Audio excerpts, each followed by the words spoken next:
La carreta avanzaba chirriando sobre la tierra árida, mientras el sol del norte mexicano partía el cielo en dos. Amarrada de muñecas y tobillos, una joven con el vestido rasgado y la mirada baja se mantenía en silencio. Los soldados no hablaban con ella. Para ellos era solo un paquete, un objeto de intercambio. Su nombre era Isadora Ramírez. Tenía 24 años. Y acababa de ser entregada como parte de un pacto de paz entre el gobierno mexicano y una tribu apache. Todo porque no podía tener hijos. Dicen que en tiempos de guerra las mujeres son moneda. Y para su madre, doña Carmen, nada valía más que el honor de la familia. Haber tenido una hija estéril era una mancha que debía ser borrada. El trato fue simple: una mujer por 5 años de tregua. Y Isadora, que ya había sido marcada como inútil, fue la escogida. Antes de continuar, no olvides suscribirte al canal para más historias impactantes como esta. Tu apoyo mantiene viva esta comunidad. Volviendo al polvo del camino, Isadora apenas parpadeaba. En su mente los gritos de su madre aún resonaban. Naciste defectuosa. Dios te cerró el vientre por algún pecado. Desde los 13 años vivió en un convento. Luego fue devuelta al hogar solo para ser ofrecida como un cordero. No hubo lágrimas, solo un vacío seco, como la tierra que ahora cruzaba. Cuando llegaron al punto de encuentro, los soldados desmontaron. Frente a ellos un grupo de guerreros apaches esperaba, serios y en silencio. No portaban lanzas, pero sí cuchillos visibles. En el centro, un hombre alto, con cicatrices en el rostro y mirada de granito, dio un paso al frente. «Él es Nantán», susurró uno de los soldados a su compañero. «Viudo, 2 hijos». El teniente Grijalva, arrogante y sudoroso, sacó un papel del bolsillo. «Aquí está lo prometido. Una mujer de buena sangre, como pidieron. Es mestiza, pero bien criada». Isadora no levantó la mirada. Sentía que si sus ojos tocaban los del apache, se rompería en 1000 pedazos. Nantán no dijo nada, solo la observó con detenimiento. Sus pupilas eran oscuras, pero no vacías. No había deseo ni violencia, solo evaluación, como quien mira un arma ajena por primera vez.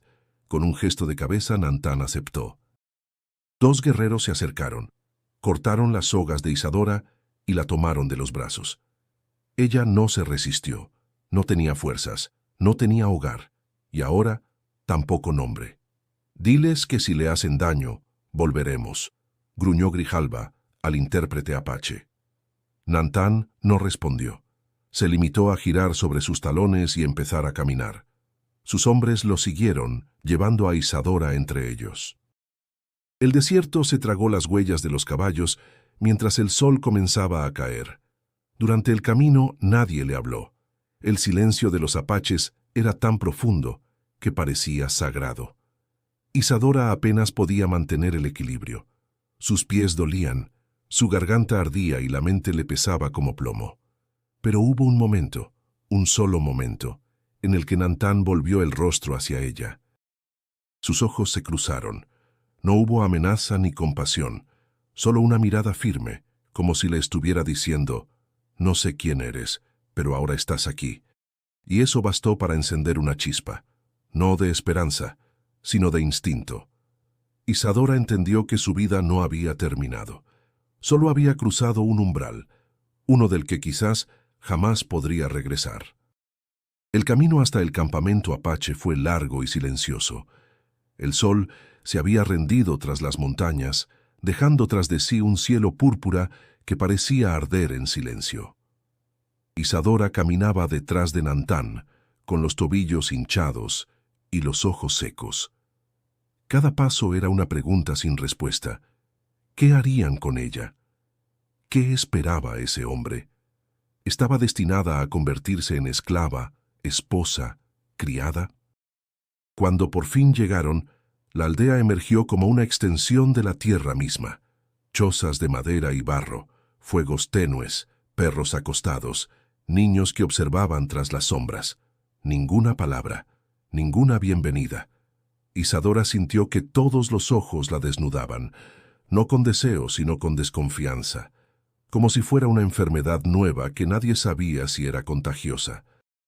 Nantan se detuvo frente a una de las chozas y señaló con la mano. «Aquí». El tono fue seco, pero no hostil. Una de las mujeres más ancianas se acercó.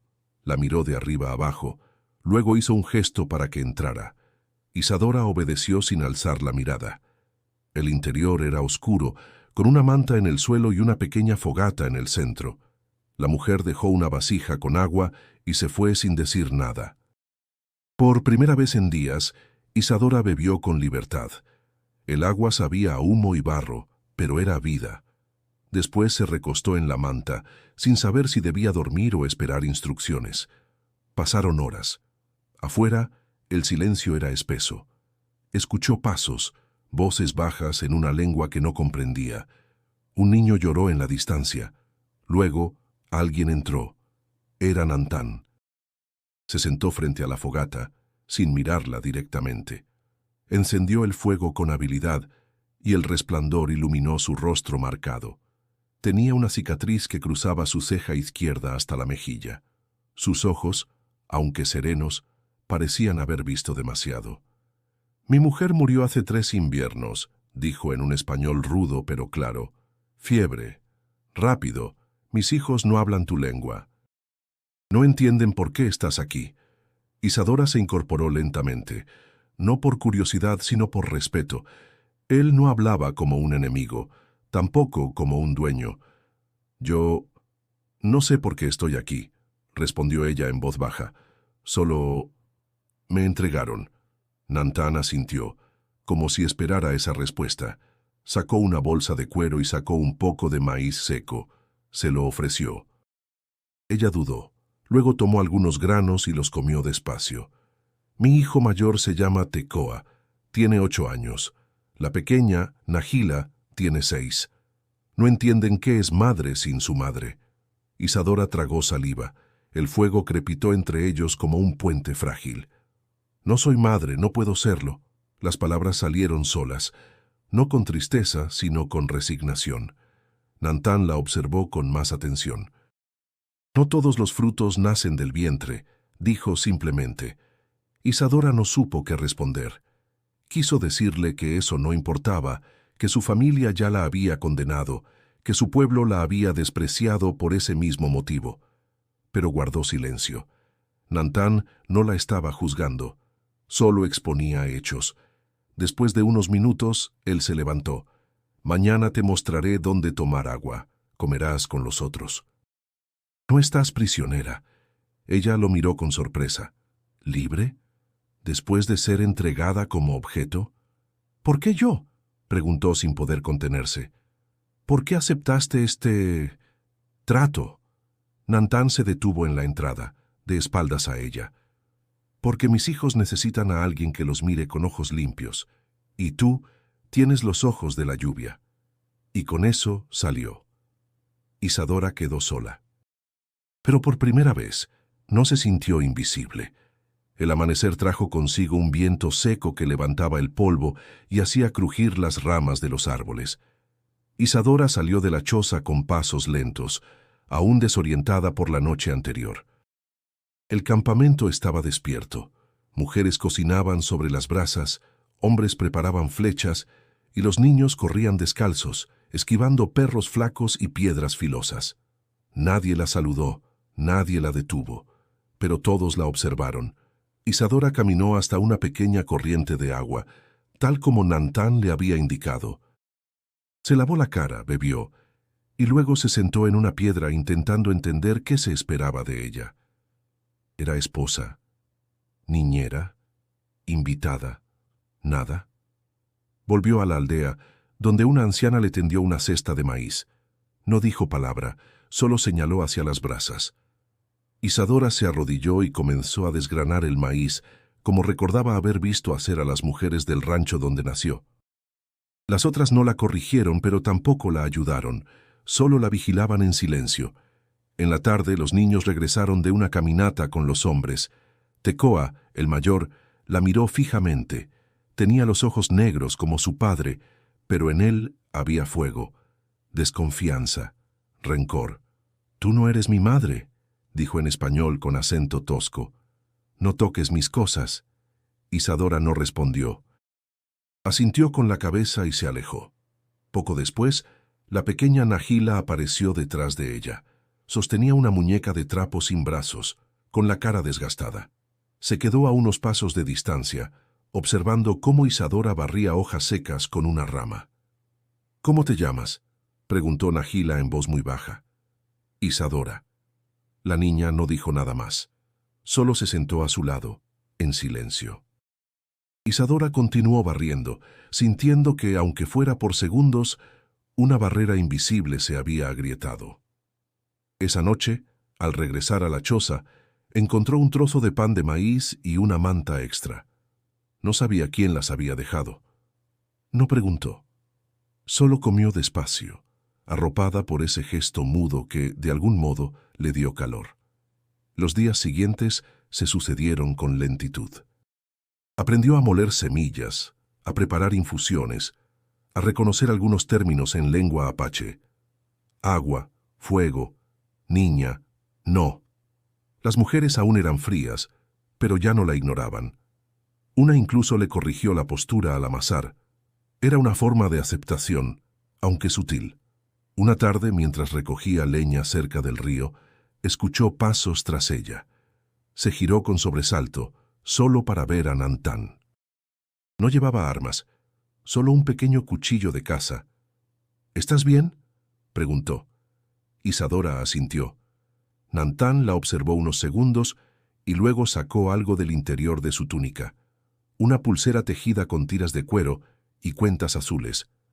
«Nahila la hizo. Dice que la puedes usar». Isadora la tomó con manos temblorosas. La miró como si fuera un tesoro. «Gracias», susurró. «No creí que ella...». «Ella no olvida», interrumpió Nantán. «Solo espera ver si eres real». Isadora se quedó en silencio. El peso de esa frase se le hundió en el pecho. «Si eres real». Como si hasta ahora hubiera sido solo una sombra. «No quiero reemplazar a nadie», dijo. «No vine para tomar lo que no es mío». Nantán asintió lentamente. «Nadie te pide eso. Solo vive. Los niños decidirán por sí solos». Y se marchó. Esa noche Isadora miró la pulsera bajo la luz del fuego. La colocó en su muñeca con cuidado. No era una madre, no era una esposa, pero por primera vez alguien había pensado en ella como algo más que un error. El humo del atole recién hervido llenaba la choza cuando Isadora se despertó de golpe, empapada en sudor. Había soñado con las paredes frías del convento, los rezos interminables, los ojos vigilantes de las monjas y la voz firme de su madre, diciéndole una y otra vez que ninguna mujer sin matriz podía ser considerada completa. La pesadilla había vuelto con fuerza, como si el pasado se negara a soltarse de su piel. «No eres más que una rama seca», había dicho doña Carmen. «Ni siquiera serviste para darme un nieto. ¿De qué me sirves?». Recordó la primera vez que su menstruación no volvió. El silencio de las monjas, los exámenes brutales, la sentencia seca de un médico. Es probable que no pueda concebir. Desde ese día, su destino se selló. La familia no tardó en deshacerse de ella. Pero en ese nuevo mundo de tierra roja y palabras desconocidas, el juicio había quedado atrás, o eso intentaba creer. Un grito agudo rompió el silencio afuera. Isadora salió corriendo y encontró a Nahila tirada en el suelo, con el rostro enrojecido y los labios temblorosos. Una mujer gritaba palabras en apache mientras sostenía a la niña entre sus brazos. «Está ardiendo», exclamó una joven en español. «No responde». Isadora se acercó de inmediato. Tecoa, parado junto a la escena, la miró con ojos desorbitados. Ella no dudó. Se arrodilló, tocó la frente de Nahila y supo de inmediato que la fiebre era peligrosa. Sin pedir permiso, la tomó en brazos y la llevó de vuelta a la choza. Las mujeres no la detuvieron, solo la siguieron, confundidas y en silencio. Adentro, Isadora mojó trapos en agua fresca, preparó una infusión con hojas que reconocía por los saberes de su abuela y comenzó a limpiar el sudor de la pequeña. Murmuraba palabras suaves, sin importar que Nahila no entendiera. Lo hacía para sí misma, para calmar el miedo, para ahogar el recuerdo de su propia infancia enferma y sola. Pasaron horas. El sol subió y bajó. Nantan entró al caer la noche. Observó sin decir palabra. La niña aún ardía, pero respiraba mejor. Isadora no se movía de su lado. «Hiciste bien», dijo él al fin. Ella no respondió. No necesitaba elogios, solo tiempo. Y una señal de que Nahila despertaría. La madrugada trajo consigo el primer suspiro profundo. La niña abrió los ojos y con un hilo de voz murmuró algo en su lengua. Luego apoyó la cabeza en el regazo de Isadora y cerró los ojos otra vez, pero con tranquilidad. Al amanecer, Isadora sintió una presencia en la entrada. Era Tekoa. Estaba inmóvil, con el ceño fruncido, los brazos cruzados. «¿Va a vivir?», preguntó. «Sí», respondió ella acariciando el cabello de Nahila. «Solo necesita descansar». El niño no dijo nada más. Pero antes de irse, dejó algo en el suelo. Una piedra tallada con símbolos. Era pequeña pero pesada. Un gesto ancestral de agradecimiento. Esa noche, mientras acomodaba la manta sobre la niña, Isadora notó algo más. Nantan se acercó con pasos lentos, se sentó a su lado y puso una mano sobre la suya. No apretó, no forzó, solo la dejó allí, como un puente silencioso. «Gracias», dijo con voz ronca. Isadora bajó la vista. El calor de esa mano la atravesó más que cualquier palabra.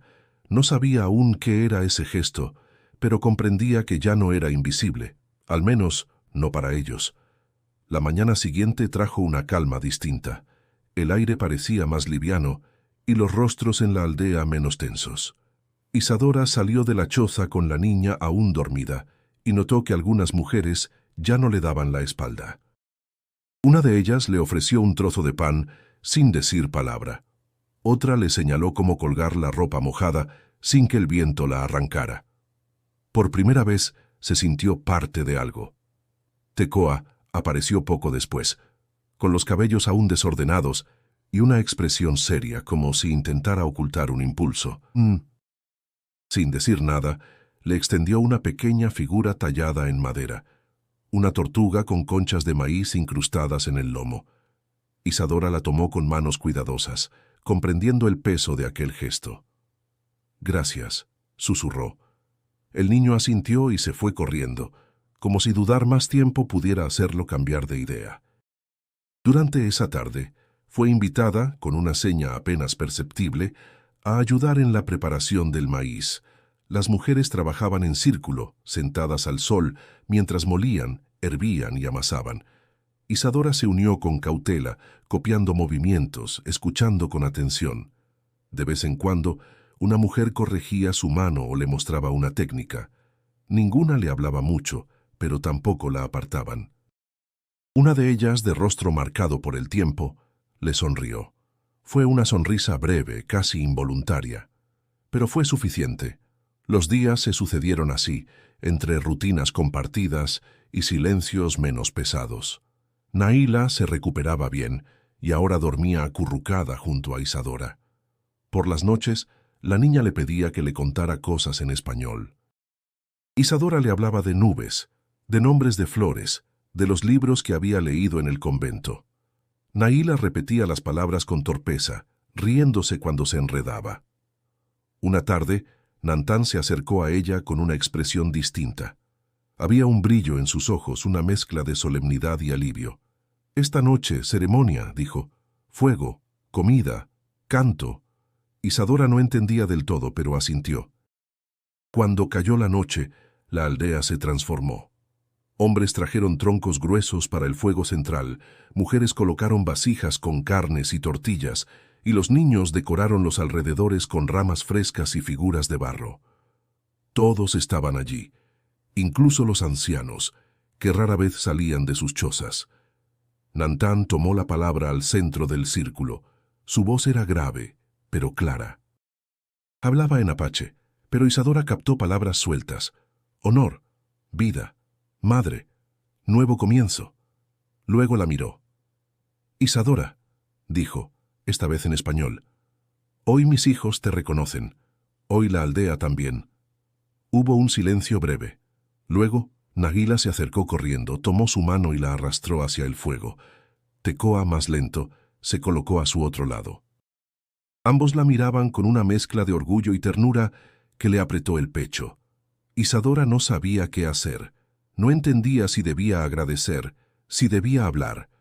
Pero entonces, una de las ancianas le colocó un manto sobre los hombros, decorado con bordados geométricos. Fue suficiente. Las danzas comenzaron. Los tambores llenaron el aire con un ritmo ancestral. Isadora se sentó junto a los niños, sintiendo por primera vez un calor que no venía del fuego, sino del cuerpo. Un calor de pertenencia. Y cuando miró a Nantán, él le devolvió la mirada con algo que parecía una promesa. Ella no era madre. Pero esa noche, por voluntad propia y ajena, se convirtió en una. El calor del mediodía era denso como barro cuando apareció el forastero. Cabalgaba solo, con un pañuelo blanco amarrado al asta de su lanza. Desde lejos se notaba que no era apache.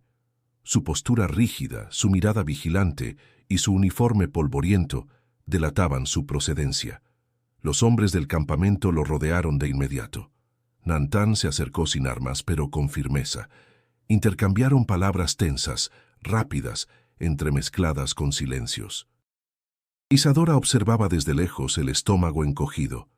Al poco rato el visitante la señaló. Todos se giraron hacia ella.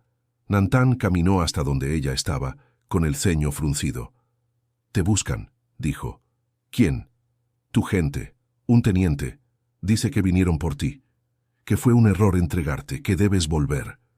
Isadora sintió cómo se le helaban los brazos. Por un instante, todo el avance, toda la paz conquistada, se desmoronó como una choza bajo tormenta. El nombre que no quería volver a oír retumbó en su cabeza. Grijalba. «¿Y tú qué piensas?», preguntó con voz baja. «No soy quien decide por ti», respondió él. «Pero si quieren tomarte por la fuerza, pelearemos». Isadora lo miró. Había una sinceridad feroz en su rostro. No era posesión lo que lo movía. Era respeto, protección. Le ofrecía lucha, pero también elección. «No quiero volver», dijo ella firme.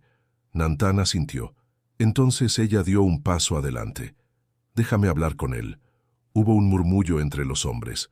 Nantán la observó en silencio. Finalmente asintió. «Pero no vas sola». Horas después, al pie de una colina cercana, Isadora se encontró frente a frente con el pasado. Grijalba bajó del caballo con arrogancia, rodeado de soldados. Su mirada recorrió su figura como si estuviera evaluando una mercancía perdida. «Mira nada más», dijo con desprecio. «Así que aquí estabas. Te ves diferente. Salvaje». Isadora no respondió. Mantuvo la espalda recta. «Vengo a buscar lo que es del gobierno», continuó él. «El acuerdo fue revocado, y tú no puedes decidir quedarte aquí. No eres una india, no eres libre». Ella dio un paso adelante. «No soy propiedad de nadie», dijo con voz clara, «ni del gobierno, ni tuya». Grijalba rió con burla. «Por favor, tú no tienes ni útero. ¿Para qué te quieren estos salvajes? Eres un estorbo donde estés». La bofetada que no dio ardió igual en su interior. Pero no se movió, solo alzó la cabeza.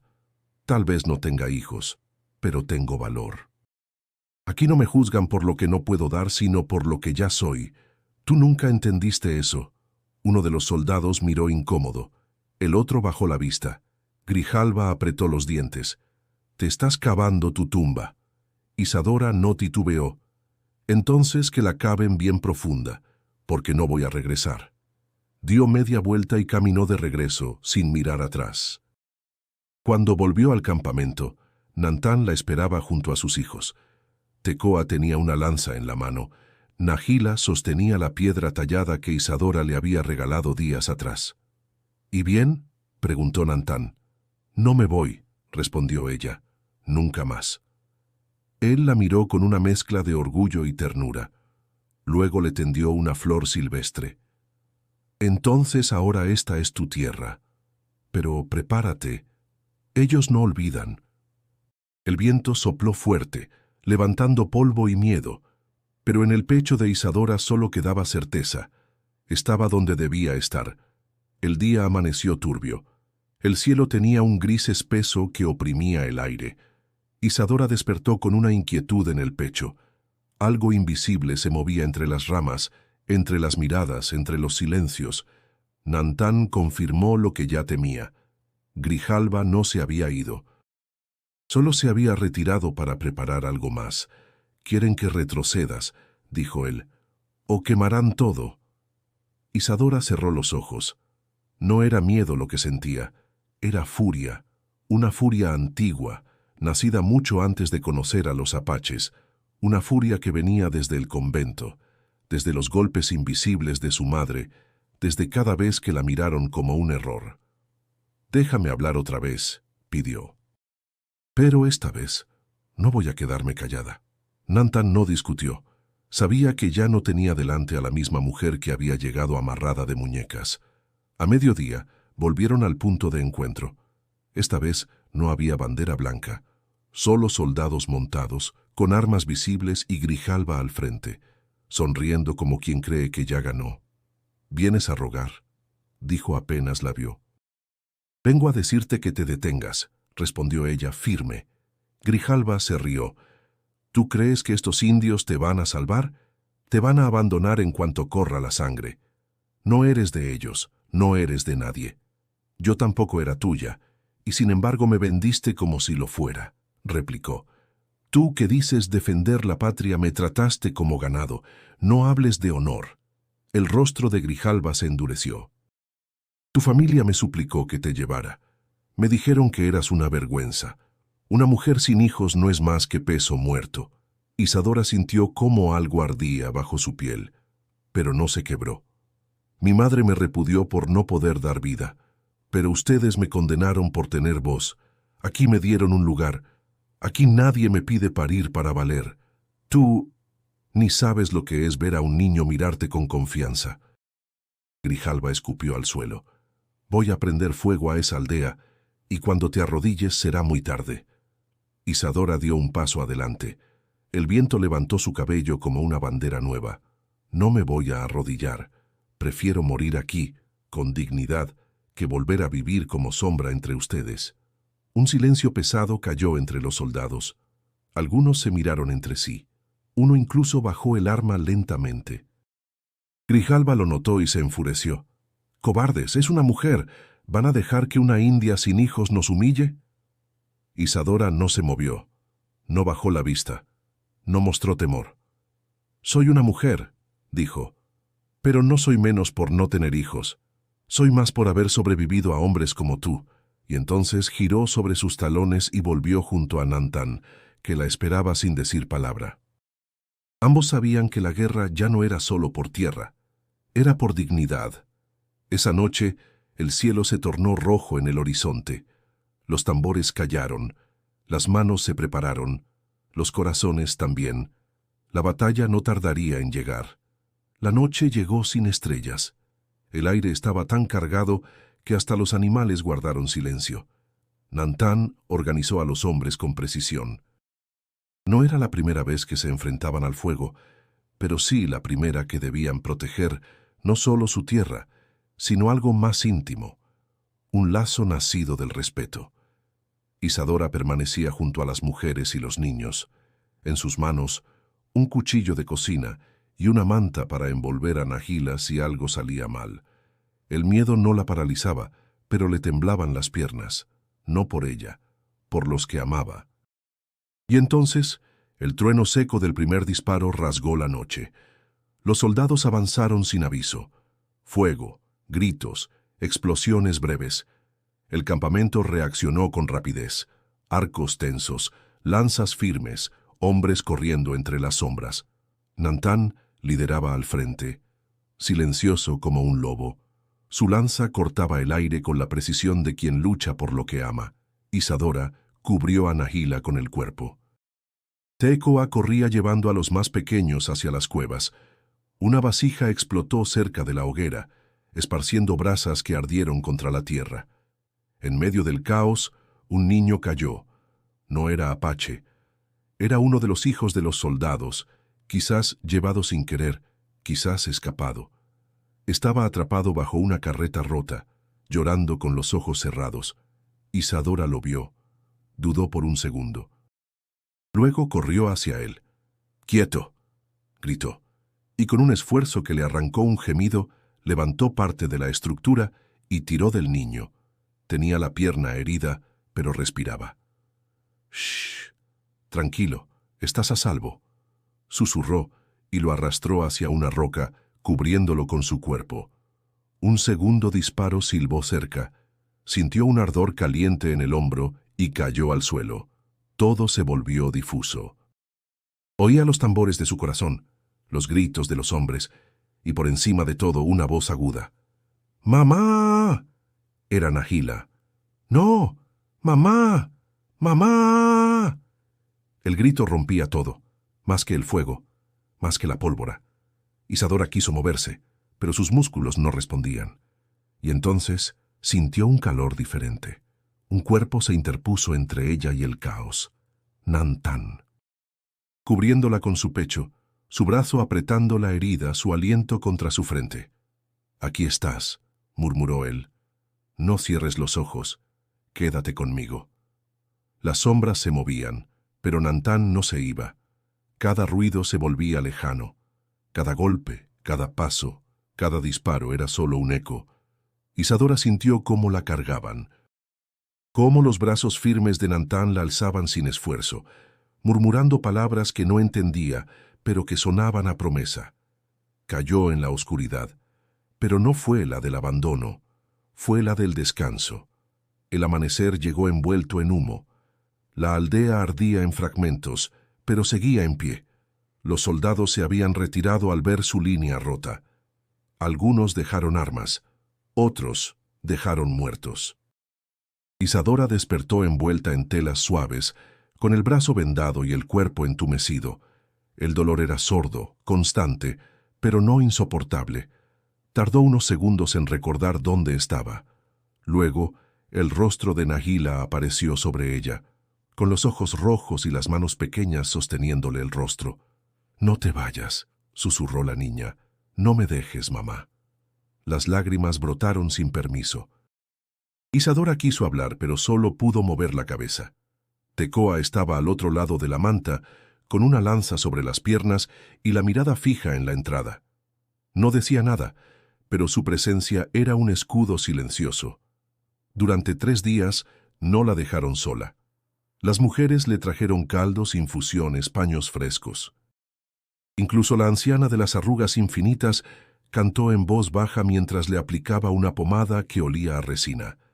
Nantan no apareció hasta la 4ª noche. Entró en silencio, con los pasos de quien carga culpas. Se sentó a su lado y no dijo nada al principio. Solo tomó su mano entre las suyas. Las tenía ásperas, calientes, firmes. «Pensé que te perdía», dijo al fin. «Pensé que el fuego me quitaría lo que más me costó ganar». Isadora lo miró, cansada pero atenta. Su voz temblaba un poco. «No me ganaste, Nantan», susurró. «Yo vine. Yo elegí quedarme». Él asintió.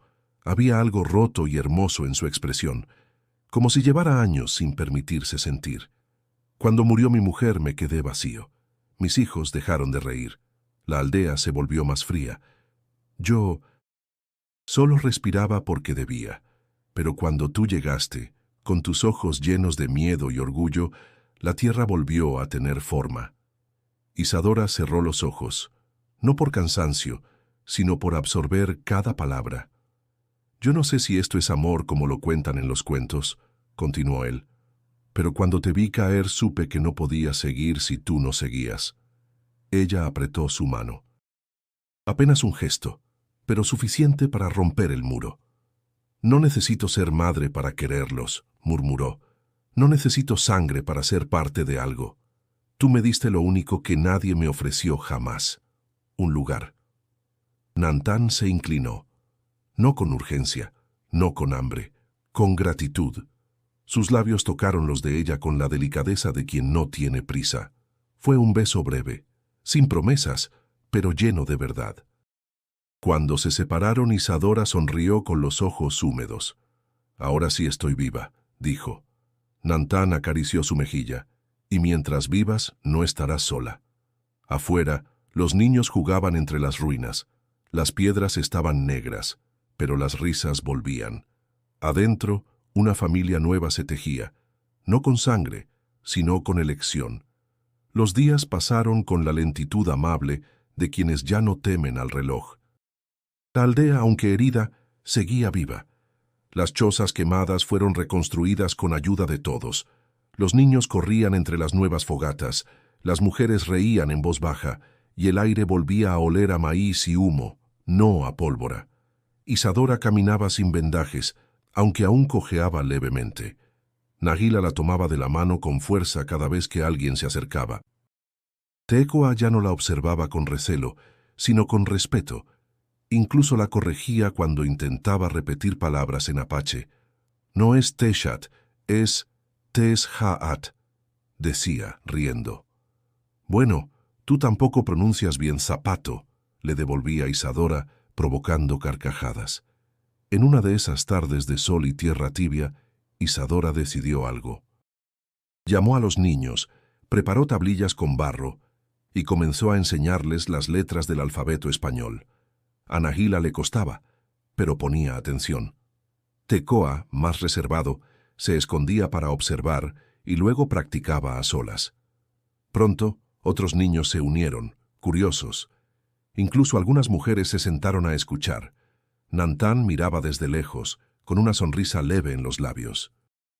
«Les estás dando otro mundo», dijo una noche. «Solo les muestro que pueden tener dos», respondió ella. Poco a poco, también fue aprendiendo. Las mujeres le enseñaron a teñir telas con flores, a tallar madera, a contar historias en cantos. Ya no era la extraña. Era una de ellas. No por obligación, sino por la forma en que sus manos tejían lo mismo que las demás. Una mañana un jinete solitario llegó a la aldea. Venía sin armas, sin uniforme. Traía una carta en el cinturón, doblada y sellada con cera. Era de su padre. Nantán la recibió y se la entregó sin abrirla. Isadora la sostuvo con manos firmes, pero el corazón acelerado. Se sentó junto al fuego y rompió el sello. La letra era temblorosa, pero clara. Su padre pedía perdón. Decía que nunca estuvo de acuerdo con entregarla, pero que no tuvo el valor de enfrentar a doña Carmen. Contaba que su madre había enfermado, que la casa estaba vacía sin su risa, que si algún día ella decidía regresar, su cuarto la esperaba intacto. Isadora leyó cada palabra con calma. Luego, sin una lágrima, la arrojó al fuego. Tecoa la miró en silencio. «¿Era tu familia?» «Fue. Ahora ustedes lo son». La ceniza se elevó en espirales grises y se deshizo en el aire. Esa noche, sentada junto a Nantán, con Nahila dormida en su regazo y Tecoa tallando una piedra junto a su pie, Isadora cerró los ojos y respiró hondo. Ya no se preguntaba quién era, ya no cargaba el peso del rechazo. Era madre, por elección. Era mujer, por fuerza. Era libre, por fin. Que así termina esta historia de renacimiento, de fuego y ternura, de la mujer que fue entregada como ofrenda y se convirtió en raíz. Si te conmovió esta historia, no olvides suscribirte al canal. Hay muchas más que esperan por ti. Y ahora, haz clic en el video que aparece en pantalla para seguir explorando relatos como este. Te garantizo que no te vas a arrepentir.